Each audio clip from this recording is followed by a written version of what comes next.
Sa isang liblib na baryo kung saan ang mga anino'y tila humahaba at sumasayaw sa ilalim ng mapupungay na sinag ng buwan, may isang kwento na nagpasalin-salin sa mga henerasyon. Isang kwento na nagdudulot ng panginginig sa bawat puso.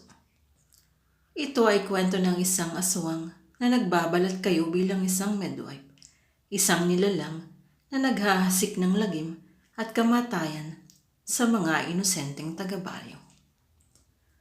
Si Martin, isang binatang may matalas na pangunawa, ay lumaki sa mga kwento ng kababalaghan. Madalas niyang naririnig ang mga babala mula sa kanyang lola tungkol sa mga nilalang na nagkukubli sa dilim, naghihintay ng pagkakataon upang manloko at manakit. Anak, huwag kang magtiwala agad sa mga taong hindi mo kilala. Ang kasamaan ay maaaring magsuot ng maskara ng kabaitan at ang pinakamapanganib ay yaong nagbabalat kayo bilang tagapagligtas, wika ng kanyang lola sa isang boses na halos pabulong. Isang araw dumating sa kanilang barangay ang isang bagong midwife. Siya ay nagpakilala bilang si Elisa, isang babaeng may malumanay na tinig at palaging nakangiti.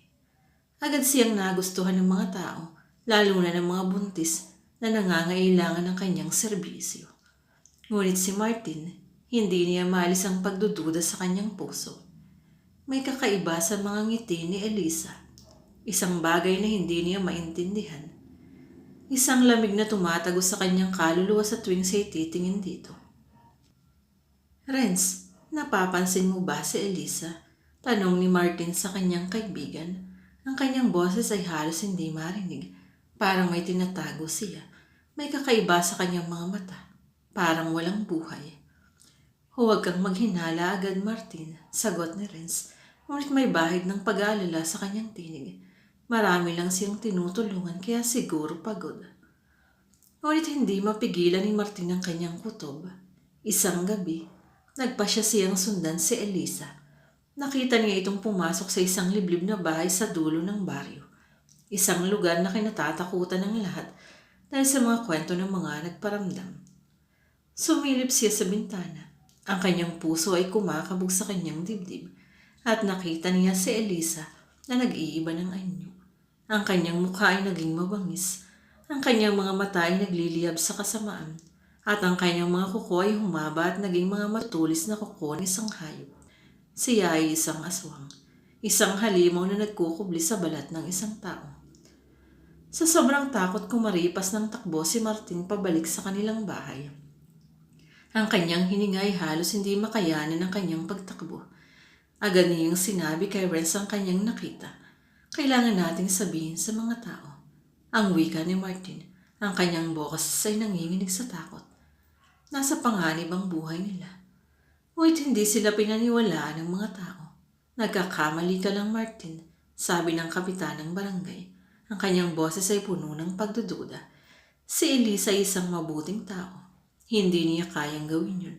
Siguro ay nananaginip ka lang. Hindi sumuko si Martin. Alam niyang kailangan niyang patunayan ng kanyang sinasabi. Kahit na mga hulugan ito ng paglalagay ng kanyang sarili sa buhay sa panganib.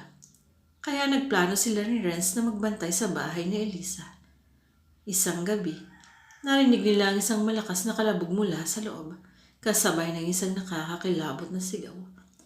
Sumilip sila sa bintana at nakita nila si Elisa na nakadapa sa isang buntis. Ang kanyang mga mata ay nagliliyab sa kasamaan at ang kanyang dila yung mahaba at nagiging isang tubo na sumisipsip ng buhay. Tama nga ako, bulong ni Martin. Ang kanyang boses ay halos hindi marinig sa sobrang takot. Isa siyang aswang at kumakain siya ng buhay.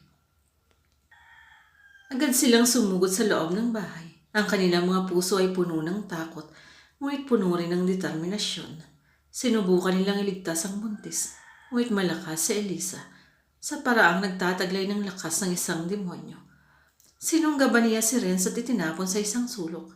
Ang kanyang katawan ay bumagsak sa sahig na parang isang basahan. Lumapit si Martin kay Elisa. Ang kanyang kamay nanginginig habang hinahawakan ng isang rosaryo. Hindi ako magpapalatalo sa iyo, sigaw ni Martin. Ang kanyang boses ay puno ng galit at takot. Itinapat ni Martin ang rosaryo kay Elisa at nagsimula itong umusok at magliyab. Nagsisigaw si Elisa sa sakit. Ang kanyang katawan ay nanginginig at naghihirap. Unti-unti siyang naglaho. Ang kanyang sigaw ay unti-unting nawawala sa dilim hanggang sa naging abo ang lahat. Mula noon naging mas maingat na ang mga tao sa baryo. Hindi na sila basta-basta nagtitiwala sa mga dayuhan at natuto silang makinig sa mga babala ng kanilang mga matatanda. Natuto silang makinig sa kanilang mga kutob dahil alam nila na minsan ang kanilang kutob ang makakapagligtas.